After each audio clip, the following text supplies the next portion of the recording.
عظیم مرد مجاہد ترگت ایلپ۔ آج کی ویڈیو میں ہم آپ کو ارطغرل غازی ڈرامہ سیریز کے ایک خاص کردار ترگت ایلپ کے بارے میں بتائیں گے، جس کو اردو تاریخ نور گل کے نام سے بھی جانتی ہے۔ ناظرین، ترگت ایلپ کا شمار تاریخ کے ان بنیادی کرداروں میں سے بھی ہوتا ہے جنہوں نے سلطنت عثمانیہ کی بنیاد رکھنے میں بہت زیادہ مدد کی۔ یہ وہ حقیقی کردار ہے جنہوں نے سلطنت عثمانیہ کی بنیاد میں اہم کردار ادا کیے۔ ترگت ایلپ ارطغرل غازی کے قریب ترین دوست، ساتھی اور جاں باز سپاہی تھے۔ وہ ارطغرل غازی کے وفادار ساتھی ہونے کے ساتھ ہمدرد بھی تھے۔ ارطغرل غازی کی وفات کے بعد سلطنت عثمانیہ کے بانی عثمان غازی اول کے ساتھ بھی اسی طرح سے جنگوں میں شرکت کرتے رہے۔ جب تک زندہ رہے تب تک عثمان غازی کا ساتھ دیتے رہے۔ وہ حکومت میں عثمان غازی کے معاون بھی تھے۔ انہوں نے 125 برس کی لمبی عمر پائی اور اپنی تمام زندگی وہ جنگوں میں سرگرم رہے، ہر جنگ میں شرکت کی۔ بچپن میں ہی ان کے والدین کو منگولوں نے قتل کر دیا تھا، جس کے بعد ارطغرل غازی کی والدہ نے ہی ان کو پال کے بڑا کیا تھا۔ ان کا بچپن ارطغرل غازی کے ساتھ ہی پل کے بڑا ہوا۔ وہ ارطغرل غازی کے قریب ترین 3 ساتھیوں میں سے ایک تھے۔ وہ ہر میدان میں، ہر جنگ میں، ہر مہم میں ارطغرل غازی کے ساتھ ساتھ شانہ بشانہ لڑتے تھے۔ ان کا مشہور ہتھیار ان کا کلہاڑا تھا۔ وہ واحد جنگجو تھے جنہوں نے تیغ و سینہ کے بجائے کلہاڑے کو اپنا ہتھیار بنایا۔ یہ ترک مرد مجاہد جب اللہ اکبر کے نعرے لگا کے اپنا کلہاڑا لہراتے تھے اور دشمنوں پر وار کرتے تھے تو دشمنوں کے پر خچے اڑا کر رکھ دیتے تھے۔ ان کی شخصیت میں ایک خاص قسم کا رعب تھا۔ دشمن جب ان کو اپنے سامنے دیکھتے تھے تو بلا مقابلہ ہی ان کے سامنے ہتھیار ڈالنے پہ مجبور ہو جاتے تھے۔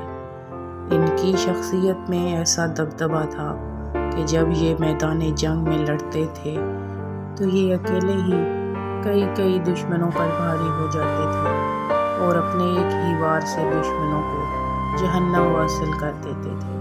اور جو بھی ان کے کلہاڑے کی زد میں آتا تھا وہ زندہ نہیں بچ پاتا تھا۔ یہ دنیا کے واحد مجاہد تھے جنہوں نے 125 سال جہاد میں گزار دیے۔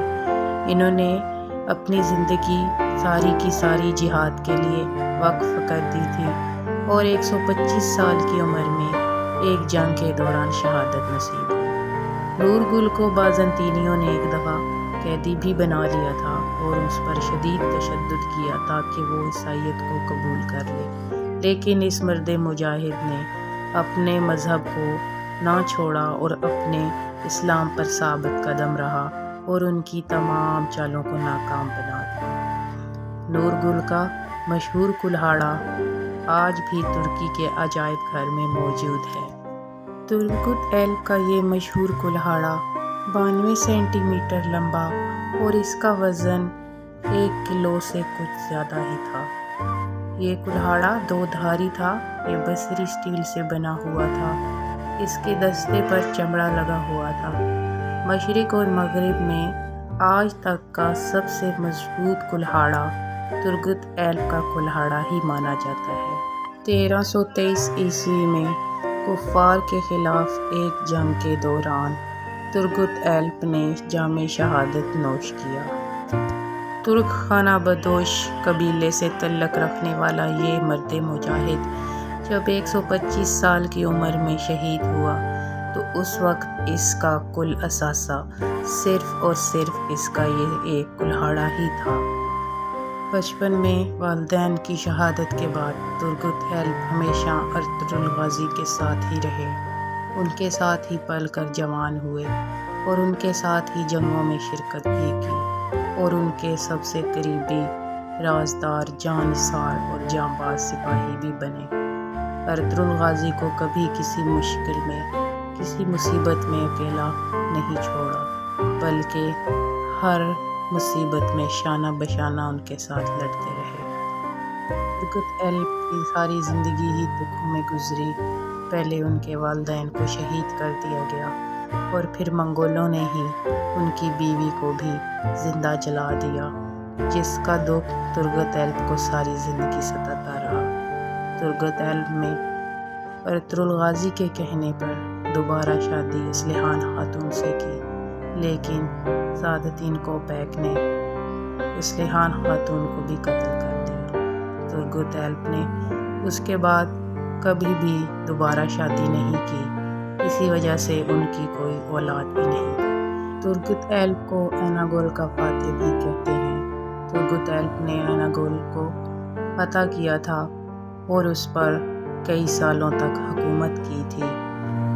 ترکی میں آج بھی ترگت ایلپ کو بہت ہی اچھے الفاظ میں یاد کیا جاتا ہے۔ ان کا مقبرہ ترگت ایلپ شہر میں ایک گاؤں اینیکول کے قبرستان میں موجود ہے۔ ترگت ایلپ کے مقبرے میں ان کی اصلی قبر ہے، جبکہ ان کے لیے ترک حکام نے ایک اعزازی قبر بھی بنائی ہے، جو کہ سوٹ میں موجود ہے۔ 1877 سے 1878 کے درمیان ترکی اور روس کی جنگ کے دوران موجودہ بلغاریہ کے مسلمانوں نے ایک شہر بسایا اور سلطان کے مشورہ کے ساتھ اس شہر کا نام ترگت ایلپ کے نام پر رکھا، جس کو تورگوت ایلپ شہر کہا جاتا ہے۔ ارطغرل غازی اور ان کے ساتھی یہ وہی لوگ ہیں جن پر اللہ کا خاص کرم ہوتا ہے، کیونکہ یہ اللہ کے راستے میں جہاد کرتے ہیں بغیر کسی لالچ کے اور اپنی جانوں کی پرواہ کیے بغیر۔ یہ اپنے رب کے سامنے جھکتے ہیں اور اس کے لیے جہاد کرتے ہیں اور اس کے دین کو سربلند کرنے میں کوشاں ہیں۔